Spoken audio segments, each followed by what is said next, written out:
পাক হানাদাররা আমাদের দেশের নাগরিকদের সুন্নতে খতনা আছে কিনা এইরকম সুন্নতে খতনার উপরে তাদের জীবন নির্ভর করত।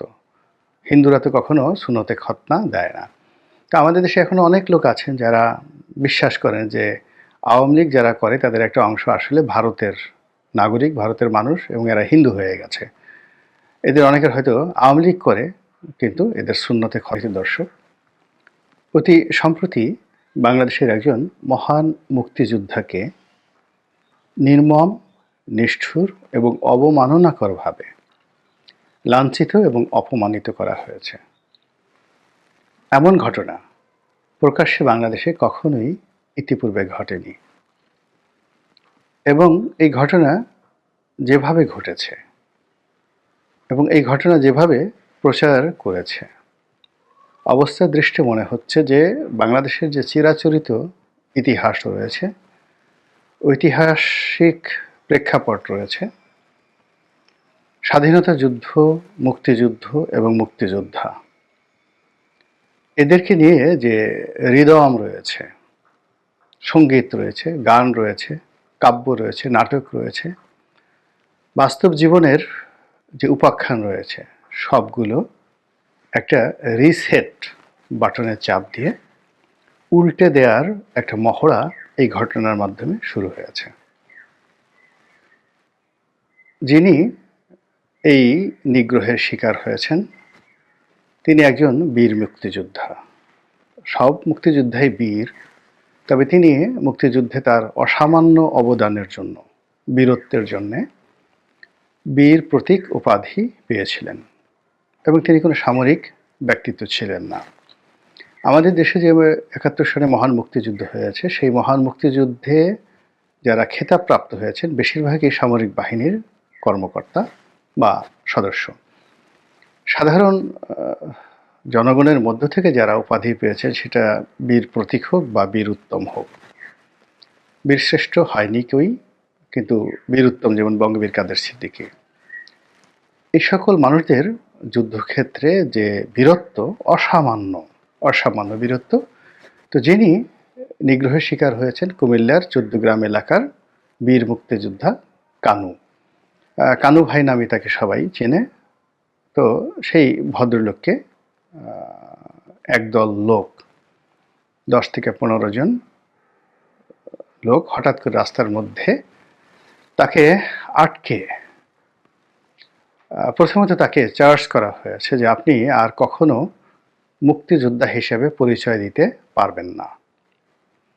তো একটা জিনিস শুনে আমার খুব ভালো লাগছে যে তারা আসলে তাকে শেষ অবধি আপনি আপনি করে কথা বলেছেন। তাকে তো ইচ্ছা করলে তুই তোকারি বলতে পারত, বা আরও অনেক আজে বাজে ভাষায় গালাগাল দিতে পারত। যেমন অনেককে আমরা বলি রাজাকারের বাচ্চা, আলবদরের বাচ্চা, তারপরে আরও অনেক। তো তদ্রূপ তাদেরকে বলতে পারতো যে মুক্তিযোদ্ধার বাচ্চা, এরকম আজে বাজে কথা বলতে পারতো। কিন্তু তারা দয়া করে ঠিক সেই মুক্তিযুদ্ধ বা মুক্তিযোদ্ধাকে ব্যঙ্গ করে মুক্তিযোদ্ধার বাচ্চা, নাতিপুতি, এই সকল কথাবার্তা বলেনি। দ্বিতীয়ত তারা অতিশয় ভদ্র এবং সজ্জন ব্যক্তি।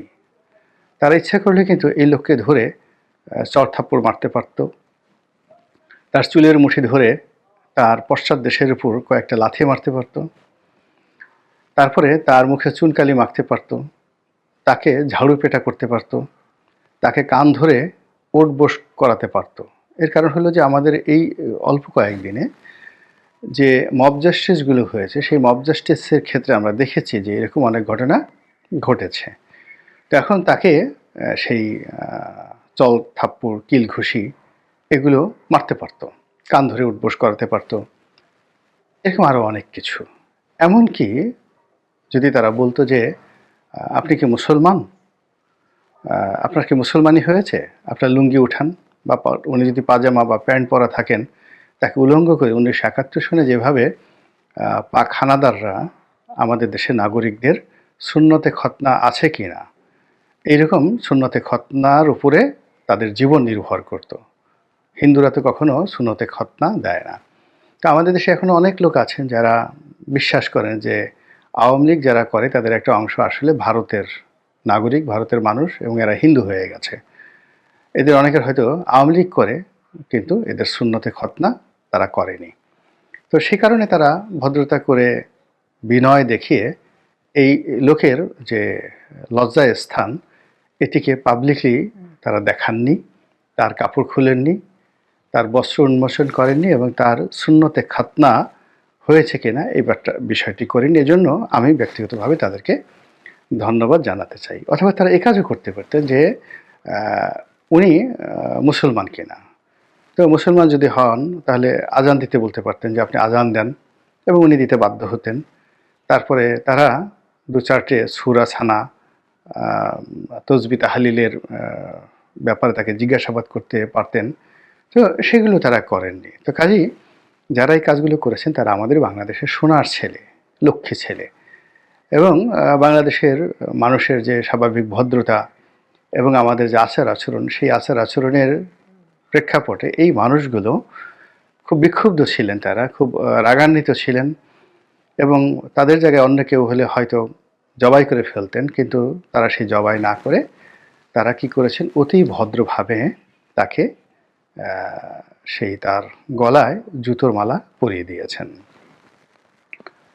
তো জুতোর মালা পরিয়েছেন, এখন আমরা জানি না যে এই তার যে মালা, এই মালাতে কতটি জুতো ছিল, কতটি স্যান্ডেল ছিল, আর এই জুতোর মালার মধ্যে মহিলাদের কোনো স্যান্ডেল ছিল কিনা, আর এই মালা যে তারা গ্রন্থন করেছেন, মালাটা গেঁথেছেন, সেটা দড়ি কি ছিল, এটা কি প্লাস্টিকের দড়ি ছিল নাকি পাটের দড়ি ছিল।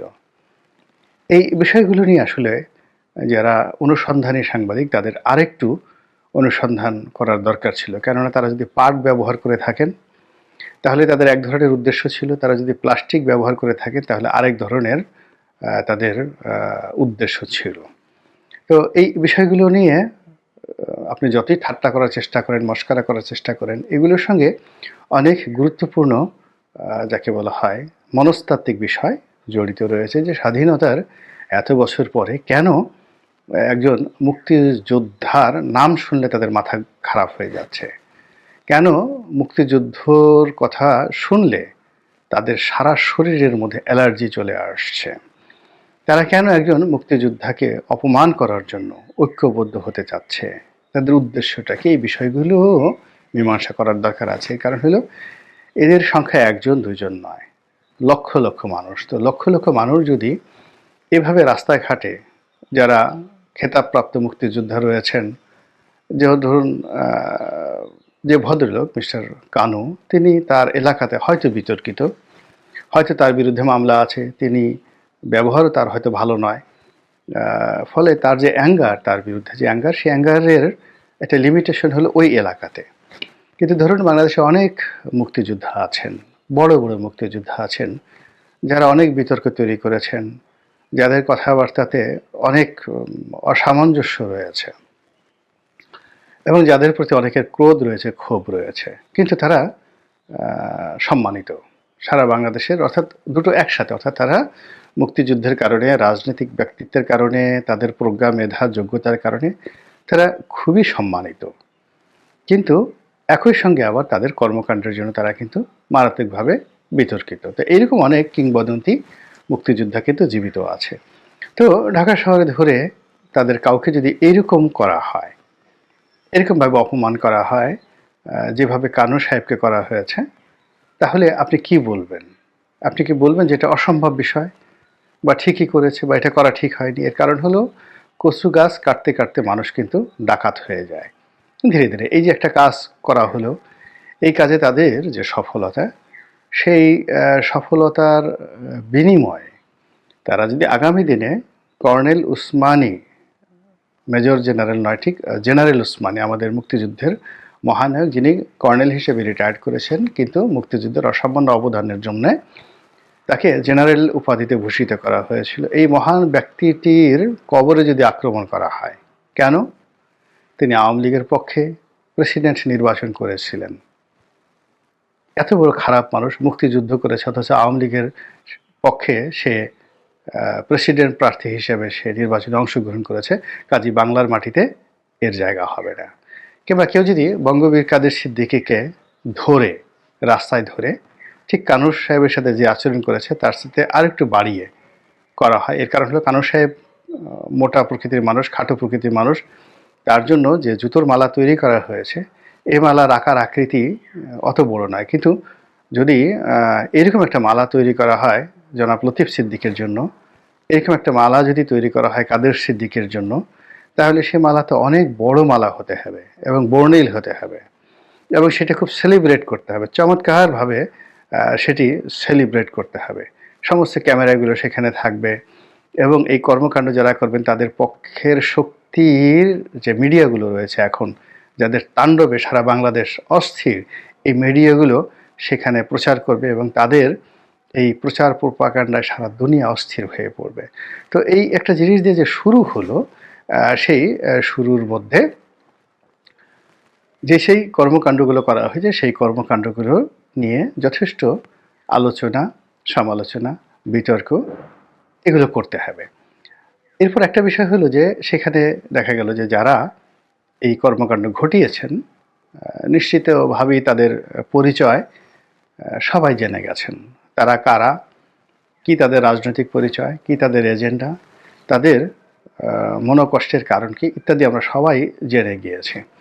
তো যেহেতু এখন একটা সুন্দর সময় চলছে, এই সময়টিতে ভাসুরের নাম মুখে নেওয়াটা কোনো অবস্থাতেই ভদ্রতার পর্যায়ে পড়ে না। আমাদের গ্রাম বাংলায় আমরা ছোটোকালে দেখেছি যে গৃহবধূ, নতুন গৃহবধূ, তিনি ভাসুরের সামনে সবসময় ঘোমটা দিয়ে থাকেন। তারপরে ভাসুরের সামনে দিয়ে চলাফেরা করেন না, ভাসুরকে অ্যাভয়েড করেন না। এটা একটা শ্রদ্ধা, ভাসুরের প্রতি শ্রদ্ধা। তা আমাদের দেশে এখন মুক্তিযুদ্ধের যারা বিরোধিতাকারী তারা আমাদের সম্মানিত ভাসুর, ভাসুর মহোদয়, আমরা তাদের নাম উচ্চারণ করব না, তাদেরকে নিয়ে কোনো কথা বলবো না, কোনো সমালোচনা করব না, তাদেরকে দেখলে ঘুমটা দিয়ে থাকব এবং কাছাকাছি আসলে কদমবুছি করব এবং মাছের মাথাটা, মুড়োটা তাদেরকে খাওয়াবো এবং তাদেরকে এই আদর আপ্যায়নের বিনিময়ে আমরা আমাদের জীবনের স্বাভাবিক মৃত্যুর গ্যারান্টি চাইব। আমরা চাইব আমাদের রগ যেন কাটা না হয়, আমাদের চাইব আমাদের যেন গলায় জুতোর মালা পরানো না হয়, আমরা চাইব যেন কোনো অবস্থাতেই আমাদেরকে যেন জীবন্ত পুঁতে ফেলা না হয়, ইত্যাদি আরও অনেক কিছু। তো যেটা বলছিলাম যে সেই ভাসুরের যে দল মিস্টার কানুকে যেভাবে আক্রমণ করেছেন, সেই আক্রমণের মধ্যেও তারা কিন্তু নান্দনিকতা বজায় রেখেছেন এবং তারা যে আশরাফুল মাখলুকাত, আল্লাহর শ্রেষ্ঠ জীব, এবং তারা যে আল্লাহর খলিফা এবং ভবিষ্যতে তারা যে একটা খিলাফত রাষ্ট্র কায়েম করার যে স্বপ্ন দেখেন, যেখানে আল্লাহর আইন প্রতিষ্ঠিত হবে, যেখানে ইজমা কিয়াস সুন্নতের ভিত্তিতে কোর্ট কাছারি প্রতিষ্ঠিত হবে। তো তারা কত দরদ দেখিয়েছেন এই কানু সাহেবের প্রতি, এটি স্মরণ করলে আবেগে আমার কান্না চলে আসে। তারা বলেছেন যখন উনি আকুতি জানাচ্ছিলেন যে বাবা আমাকে রক্ষা করো বা রক্ষা করেন, আমাকে থাকতে দিন। এর কারণ হলো তাকে বলা হয়েছিল যে আপনি গ্রাম ছেড়ে চলে যাবেন। এক পক্ষ বলল যে আপনি গ্রাম ছেড়ে চলে যাবেন, আরেক পক্ষ বলল যে না, আপনি গ্রামে থাকতে পারবেন না, আপনি কুমিল্লাতেও থাকতে পারবেন না, পুরো 14 গ্রাম কুমিল্লা এলাকায় আপনার ছবি দেখতে চাই না, আপনাকে এখান থেকে চলে যেতে হবে। তো মানুষ যখন ভয় পায়, কাউকে যখন আটকানো হয়, অনেক বড় বড় বীর, আপনি ধরেন নেপোলিয়ন বোনাপার্ট, তার চারিদিকে অনেকগুলো গোখরা সাপ ছেড়ে দিবেন এবং তিনি খালি হাতে, ওই সময়টাতে মানুষের বীরত্ব কাজ করে না। যখন বিপদ আসে তখন মানুষ কিংকর্তব্য বিমূঢ় হয়। তো সেই অসহায় বৃদ্ধ বীর মুক্তিযোদ্ধা, তিনিও তার যৌবনের যে বীরত্ব, সেই বীরত্বকে ভুলে গিয়ে তিনি অসহায় হয়ে পড়েছিলেন। তিনি তাদের সামনে হাত জোড় করে বলেছিলেন আমাকে ক্ষমা করো, আমাকে থাকতে দাও, আমি আমার এই গ্রাম ছেড়ে কোথাও যেতে চাই না। তখন তারা খুব দয়া প্রদর্শন করেছেন, অসাধারণ অসামান্য বিনয় তারা দেখিয়েছেন এবং তারা যে ঔদার্যতা দেখিয়েছেন এটি বাংলার ইতিহাসে বিরল, এমনকি বিশ্বের ইতিহাসে বিরল। তারা বলেছেন ঠিক আছে, আপনি আমাদের কাছে যেভাবে হাত জোড় করে ক্ষমা চাইলেন, এইভাবে পুরো গ্রামবাসীর নিকট হাত জোড় করে ক্ষমা চান। তখন সেই ভদ্রলোক হাত জোড় করে ক্ষমা চেয়েছেন গ্রামবাসীর নিকট এবং এর বিনিময়ে তিনি মুক্তির সনদ পেয়েছেন। এর বিনিময়ে তিনি মুক্তি মুক্তিযুদ্ধে তার যে অসামান্য বীরত্ব, সেই বীরত্বের জন্য যে বীর প্রতীক সার্টিফিকেট তার ছিল, সেই সার্টিফিকেটের পরিবর্তে নতুন মুক্তিযুদ্ধের পরবর্তী বাংলাদেশে তিনি বীর উত্তম উপাধিতে ভূষিত হয়েছেন। যে এভাবে তিনি তার ভুল স্বীকার করে, এভাবে তিনি আত্মসমর্পণ করে যে নজির স্থাপন করেছেন, সেটি আগামীতে বাড়তে বাড়তে বাড়তে বাড়তে কার কপালে কোন জায়গায় কিভাবে আসে আমরা এখনো পর্যন্ত বলতে পারছি না। আল্লাহ আমাদের সবাইকে হেদায়েত দান করুন এবং হেফাজত করুন। আসসালামু আলাইকুম ওয়া রাহমাতুল্লাহি ওয়া বারাকাতুহু।